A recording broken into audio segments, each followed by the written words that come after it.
ciao a tutti. Bentornati sul canale. Sono Avangel e benvenuto in Italia.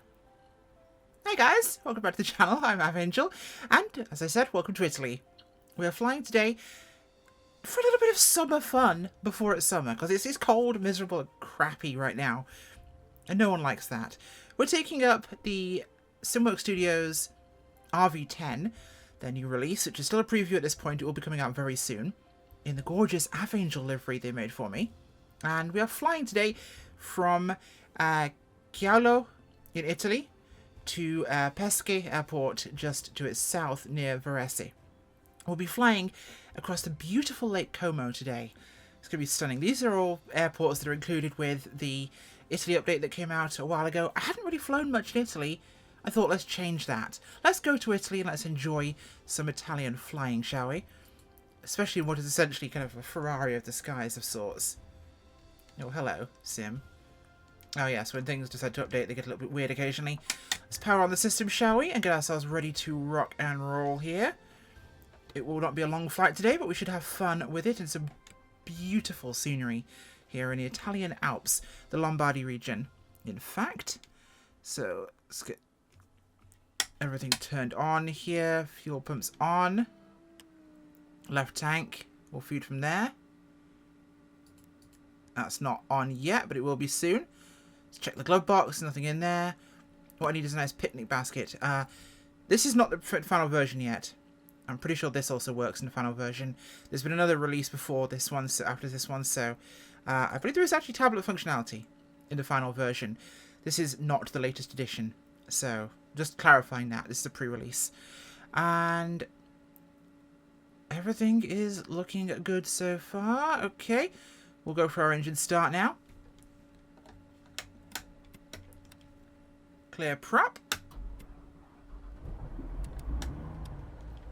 Okay, wonderful. And keep an eye on my temperatures and everything's looking okay for now. We'll give it a minute to heat up whilst we get ourselves ready. So we're flying along the valley that way, through the beautiful foothills of the Alps here. And we're flying down Lake Como, which is one of the biggest lakes in Europe, and one of the deepest, in fact the deepest in Europe outside of Norway. It is a glacial lake, and you'll see exactly why once we get up and have a look at the terrain. I thought we'd try something different today, something a little bit more unusual. And like I said, this airport is included with the Italy my English sucks today. Included with the Italy update. And it is a beautiful little spot. Really nice little airport. I'll have the icons in the description. If you want to come and fly yourself, you can. But these airports are really pretty stunning. Look at this. Gorgeous terrain. Right. Let's get ourselves back in the plane, shall we? Oh, the Avangel livery. The stunning swooping design on the fuselage. The wings on the, funnily enough, wings. And my emblem on the tail. I kind of like it, actually. It's rather pretty. It's simple but elegant. Right. We should be good to rock and roll here. Let me check my flap settings. Okay, that's good to go. So let's get our parking brake disabled. Let's get our head switched on. And let's get ourselves out of here, shall we? We'll be taking off down the valley today. The winds are pretty calm. Beautiful light cloud in the skies. And we'll check out our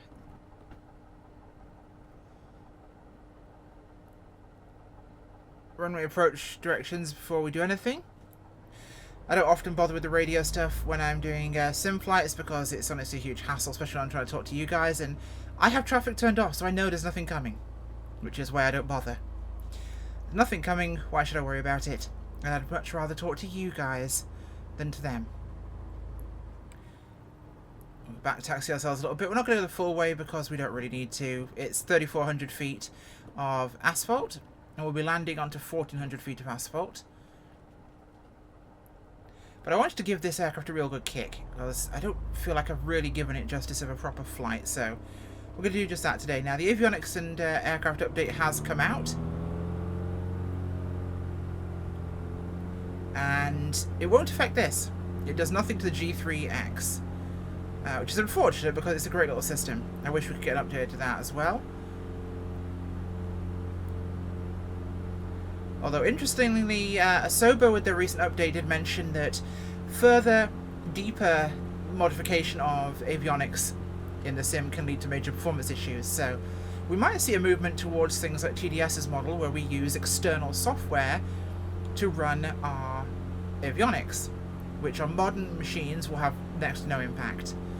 Because you'll be running a program in the background, which is the engine of your avionics instruments, and then you'll be running the sim, and it'll talk to it, which should work just fine.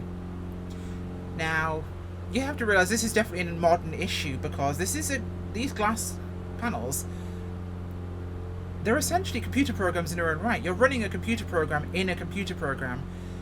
Please have a complex computer program in another computer program, and don't expect performance issues, please. I'd love to see you manage to not have issues with performance. It's picture-in-picture stuff in games, which they don't often like, and it's a complex computer system within a computer system. It's possible, it can be messy, and the more complexity you add, the more difficulty that can lead to. So I understand where they're coming from.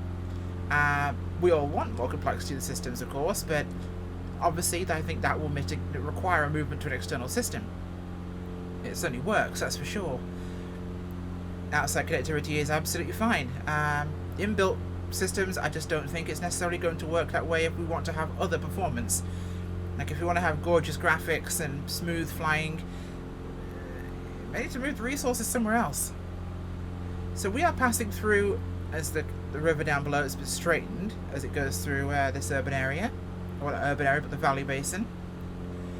We are going to be flying through Morbedno today, which is just up ahead of us, towards Colico, Menagio, Bellagio, not the casino, Lizeno, Como itself, the city, and Varese. Some of my pronunciations will be a little rough here, but we'll do our best. I have been to Italy before. It's a gorgeous, gorgeous country. Let's bring back our systems here.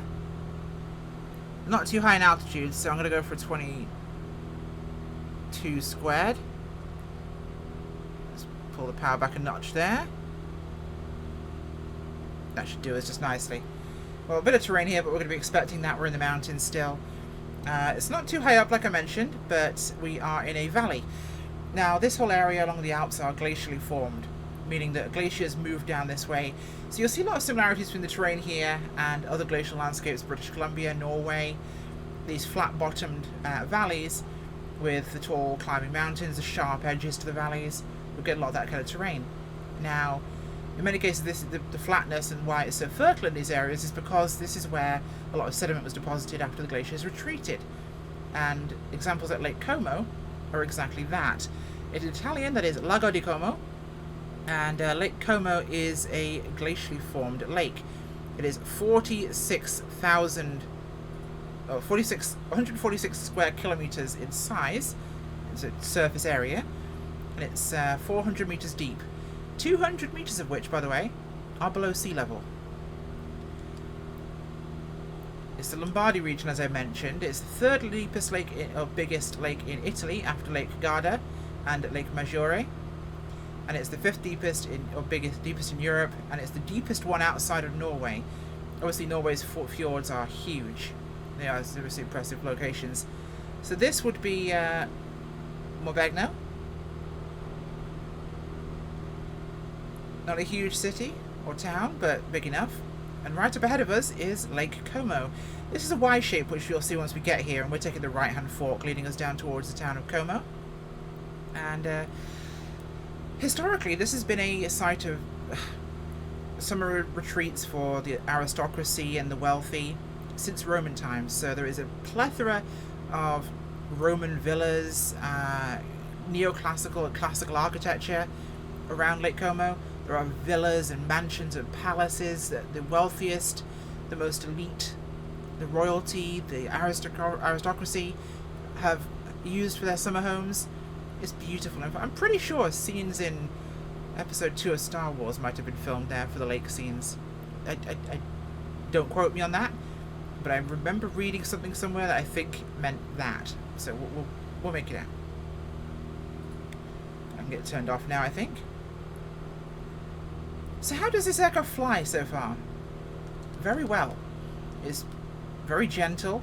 Not got any real concerns over it whatsoever. In terms of stick flying, she's fantastic. We've been on the stick the whole time. We've had no issues with it whatsoever. Performance is solid. Aircraft handling is pretty well behaved. We are in mountainous terrain again, so it will affect how stable the air is, which is why we're getting a bit of chop as we fly. But overall, speed is fantastic. We're cruising along right now, still climbing at about nearly 140 knots, which is pretty good. And we're on a relatively moderate power setting. If I was to crank this up to about 23 inches on the manifold, 24 maybe there, no, 23 we're at. We're still pretty comfortably in a cruise power performance here, and we're pumping up to 145 up towards 150. And this is not exactly altitude either. We're at what? 3,600 feet? That's nothing. So this is Colico down below us here, right on the edge of Lake Como. And this is the beautiful lake itself.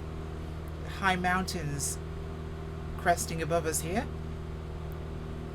Gives this place a really mystical look. And it's just such a green and vibrant place. You've got the snowy mountain peaks up in the heights. You've got gorgeous blue waters down below. Pretty popular with seaplanes as well, Lake Como. There's plenty of seaplane docks and seaplane terminals.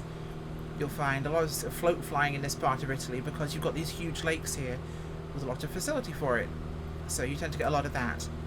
Now, as we come through here, this should be, I believe, no, this is Colico on the far side of the lake here.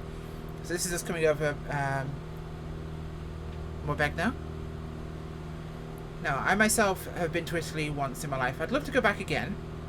It is a beautiful, beautiful place. I was able to visit Naples and Pompeii and Herculaneum. Oh, that was my headphones plugging in. Do apologise for that. You know, I never ever have them charged before I record a video. It's a massive pain in the backside. But, oh, let's have a look outside, shall we? Let's look at this area. This is gorgeous. Beautiful environment. That is picture book. Wow. But like I said, I've been to Naples. We stayed in Naples. We visited Pompeii, Herculaneum. We visited Capri, the island. And I have to say, if you get the opportunity to visit those sites, it is a must-do. As somebody with an interest in history, getting the opportunity to actually see, and not just see, but walk down the streets of Pompeii. It is, and I'm not a particularly religious person, but it is a spiritual feeling. You feel connected to history in a way that I never could have before. I had studied Latin at school. In fact, the trip was because it was the Latin class that went to the trip. And I remember one of the covers of one of our textbooks had a mosaic of a dog, and the writing on the mosaic, Cave Canem, beware of the dog.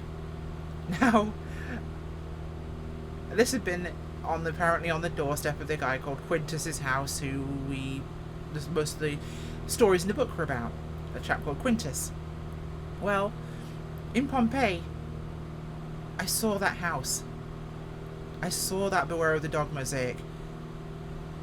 Something that had been created thousands of years ago. It blew my mind. It really was such an amazing thing to read about and to see in person. It just brought it all home. And to see the shops and the Colosseum, the arenas, the theatres, the homes, the naughty mosaics in one particular villa that were most definitely a little on the hedonistic side. Anyone who's familiar with the Warhammer 40k universe, or Warhammer in general, would say Slanesh would have liked it there. Yes. Well, not only is it a beautiful country, but, oh god, Roman and Grecian ruins in various places. Tiberius's palace on Capri, stunning. Eating pizza in a little restaurant out in the courtyard. Vines overhead on the little village of Anna Capri up on the island. Breathtaking. Getting to experience real Italian culture. And again, this is one of my rules about whenever I go somewhere, I try and learn a little bit of the language, because people like you for it. And if you even attempt to speak Italian, Italians love you.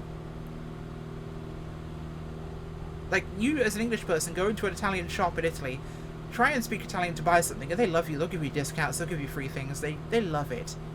Absolutely love it. Because you're making an effort. This is, I believe, as I check my list of names, this is Menaggio on the right here. I pressed a button. I'm probably quite stupid. Menaggio. Oh, yes. And that is Bellagio there. Right on our side here. So this is where the lake forks, by the way. We've got the left and the right. Como is down here, which is where we're flying to. And then we'll be flying on past Como itself. But this is Bellagio down there. I don't think there's a roulette table in sight.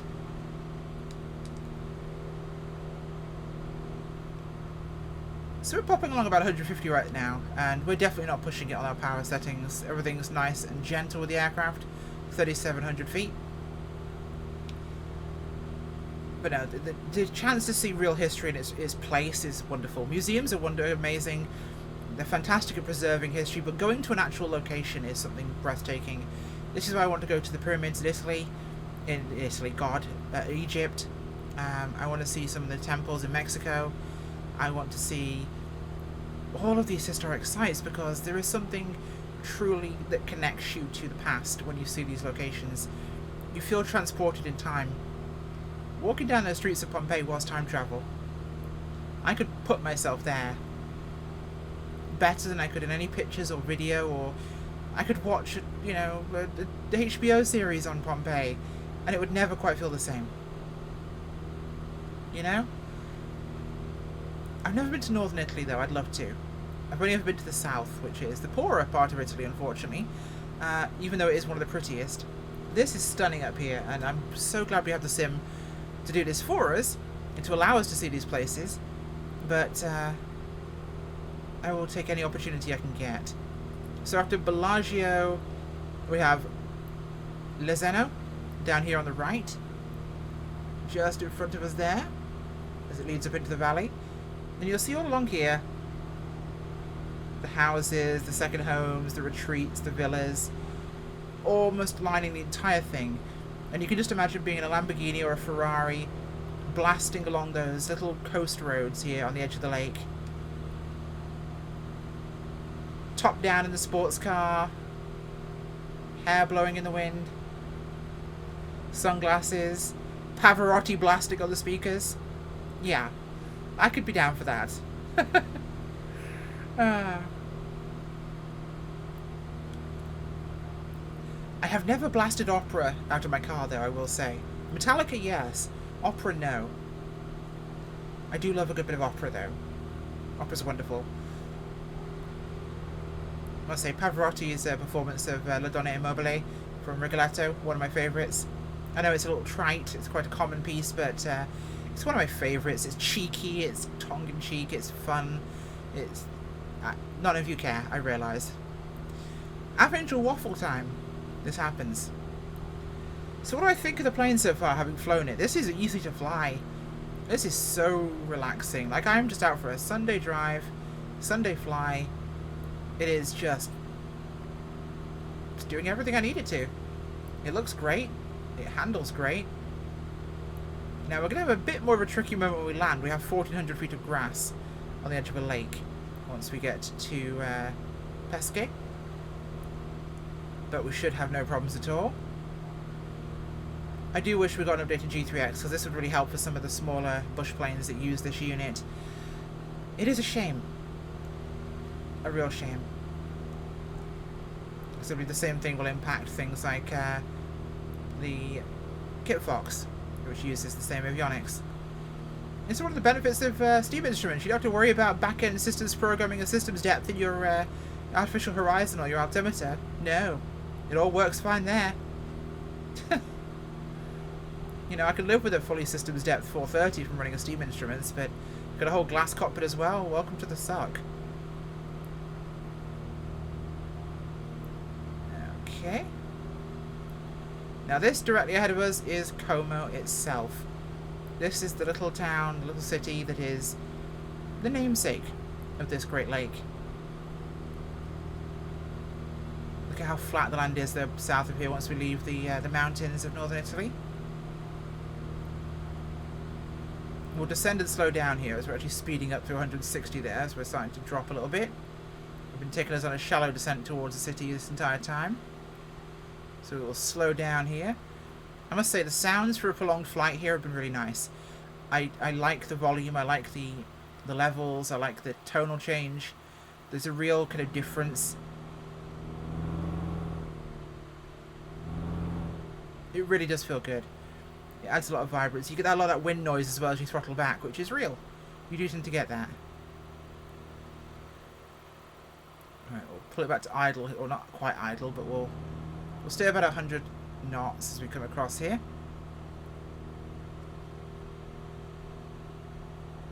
And this is Como itself. We'll go outside to take a proper look around, shall we?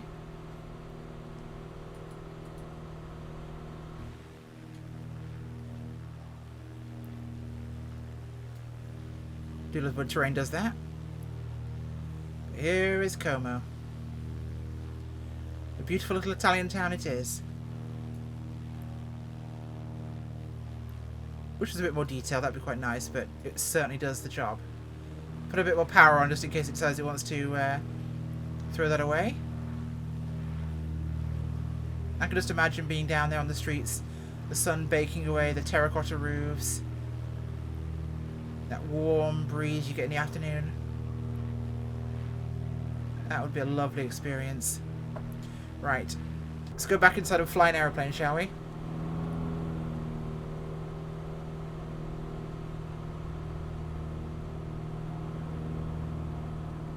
Bring her around here, bring her on course.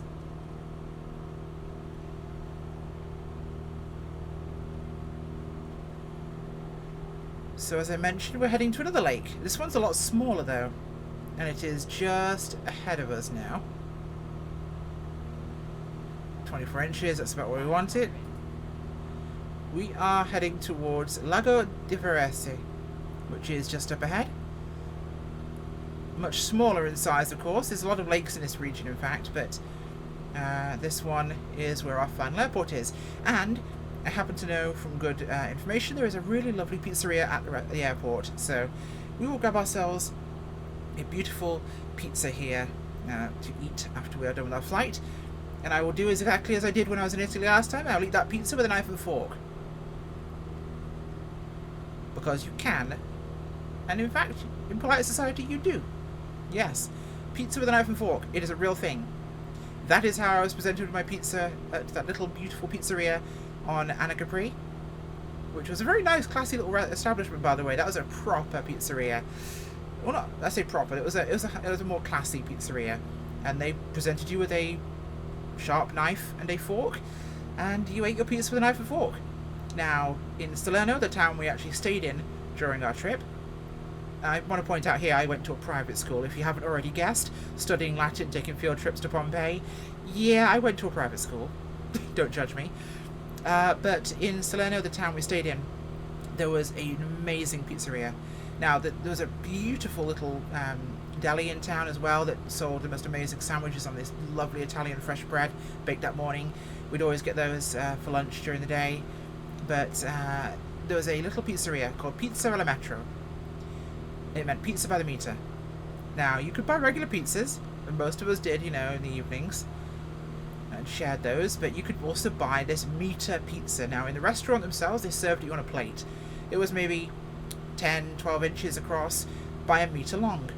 Right? It's about 30 centimeters-ish across. by a metre long, square, on a big plate, and you'd have it at the table, and everyone would tuck in around a table of like 8 or so people, and it was wonderful. But you could also get it as takeout, and they give it you in 3 boxes. Yeah. And they would literally do as many types of toppings across it as you wanted. It was wonderful. The food was so good. The place was amazing. And because this is a pizzeria in Italy, even if you get takeout, they had like a beer fridge. So you could go in there and just grab booze and pizza and go anywhere you wanted to go have it. And we were 16 at the time in my school, and guess what the alcohol drinking age is in Italy? You guessed it, 16. Not the 18 in the UK. So we could buy it, we just couldn't let our teachers catch us buying it. It was a good time. It was a good time. I thoroughly enjoyed that trip. Though I did nearly melt in the hotel because AC was a real struggle in that spot. Whew. Also, you know how there's a lot of different taxis in different locations from different manufacturers. You'll get a lot of Skodas in parts of Europe. You'll get your Ford Crown Vics in America. Oh boy, yeah. There were a lot of Mercedes taxis in Italy, funnily enough. Yeah. I was quite surprised. So our destination's up ahead of us here on Lago di Versi. Right on the headland there, in fact. We'll overfly the airport, we'll get our pattern entry, and we'll make our approach. Should be relatively simple. The terrain really opening up across here. Nice, wide, open runs. We'll really get a sense of how this aircraft handles when it's in the pattern. Now, we expect this will be coming out very soon from Simworks, and I'm excited to see the final product. They've made huge changes to it, and one of the biggest things for me I've seen from them that makes me really enjoy them as a developer, they work so hard on their QA, the quality assurance testing, beta testing as you know it. They work so hard on thinking of features and effectiveness, and the pricing's good, and they work so hard to cram them full of good things. And they are so approachable and easy to talk to as well. And these guys really know their stuff when it comes to development. They have a top-notch team, from their texture artists to their modelers to their systems guys and avionics guys and flight dynamics guys, the sound people. They go all out with these projects. They are very good. Alright, this is going to be us down here. So we'll be coming in on the downwind, so I'm going to widen this leg out a little bit.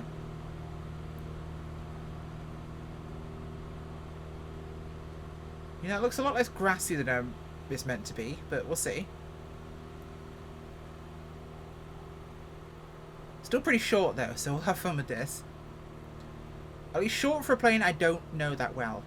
I don't know the RV10 very well at all. Maybe I can land it shorter, I'm not sure, but I know I can land in 300-400 feet in some planes. But when I don't know the plane, it makes it a lot more difficult to judge that. You have to kind of feel it out. You can know what a plane's meant to be able to land in, that's fair enough. But knowing how the plane feels at approach, knowing how it feels when it's gliding, knowing how it kind of floats when it comes close to the ground, with low-wing aircraft especially, you can get a lot of ground effect that will play into things. Not a factor really in the sim yet, but people can model similar-ish results. So we'll get out over the lake, this next headland, and we'll turn around. We'll turn base and then final. There we are, we're about parallel midfield here.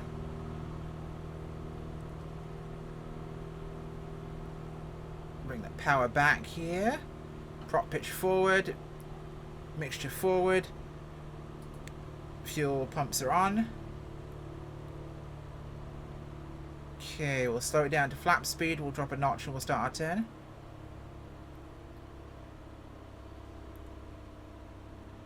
There we go. First notch of flaps, we'll turn base here, lose some altitude. In fact, we'll idle it out, in fact. This is quite a wide downwind, apparently, so I've got quite a long base to kind of establish ourselves for the turn.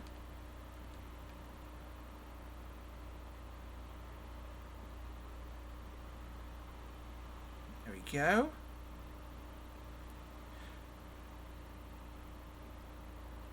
Sitting on the edge of that flap speed right now. Not the end of the world, but we'll just keep it close to that number. Okay. There she is. This is going to have that typical Vans property of being quite slippery. I'm going to add a 360 in here, actually, because I'm not confident we'll be able to lose that altitude and that airspeed in time. So I'm just going to bring us around here. Second notch to add some drag here, which is important.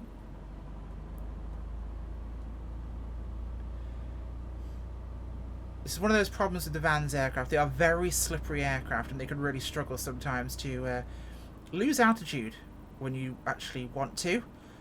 They need a lot of woeing up. Okay, that should do us, actually. We're nice and slow here. We've lost a lot of altitude.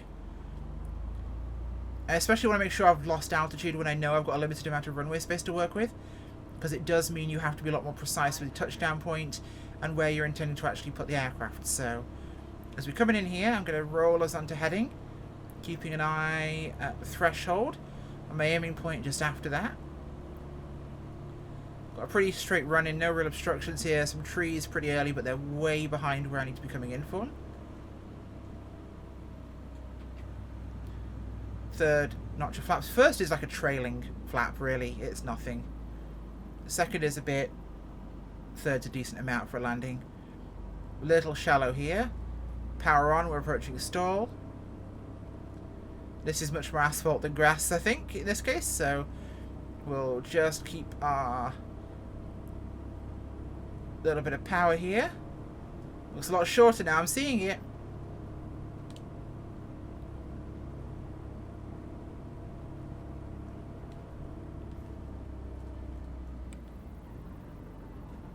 There we go.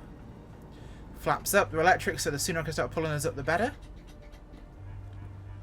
Excellente. Wonderful. Okie dokie. We'll get ourselves off the active here. That seems to be a bit of a tighter turn than I was hoping for.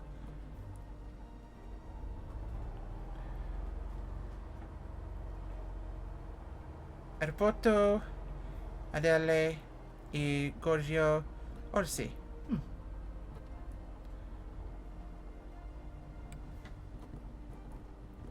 Aero Club Adese Orsi Varese. My Italian's awful. Do apologise. Let's cut the engine here.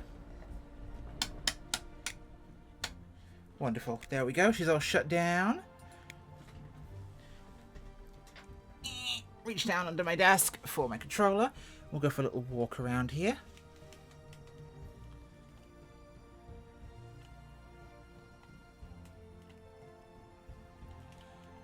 A pool. This is a good start. I like it.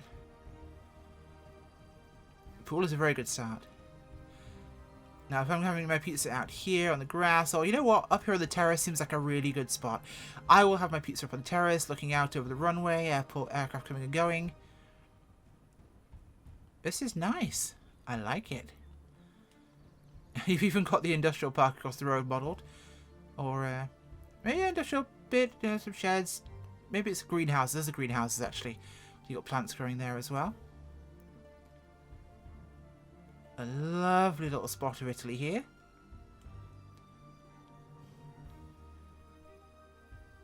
One of the FBO buildings, some hangars. This is really nice.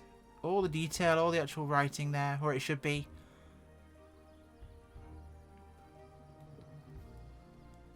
Ah, and even down here. Got a separate little hangar there.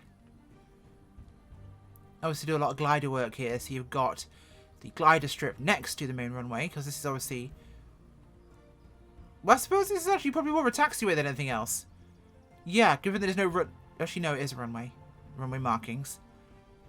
So, it is a runway, but you've also got a longer grass glider strip there, so... There is that. I'm pretty sure I didn't land on a taxiway. No, there's a runway entry marking, so that is correct.